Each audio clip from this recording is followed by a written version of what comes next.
Atao amin'ny foibe toeran'ny Sonita, amperinasa avokoa ny rehetra, mandinika ny mivoaka fifidianana, ary samy fampitohy, miainga avy amin'ny vokatra azo avy any amin'ny faritra, ataon'ity hevitra ity no andraisan'izany.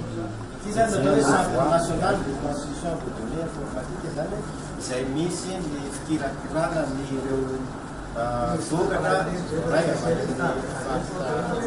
zany no ampitaina. Izy no talelevitra ny fikirakirana ny informatika azy, manara-maso ny asan'ny ekipany, mandrindra ny famoahana ny vokatra vonjimaika, tsy misy akanaina, 4 ora ny asa ato.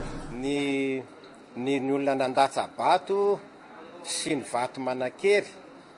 Ny vato manakery zany mitovy amin'ny isan'ny vato azo ny kandida rehetrarehetra mikambana rehefa voamarina zay sy ara-dalàna le taratasy dia alefanay atsy amin'ny commission de validation voalohany. Ka rehefa tanteraka zay zany voamarina fa hoe tsisy diso dia ino zany amafisina valideny anatin'ny ordinateur zay ao amin'zareo.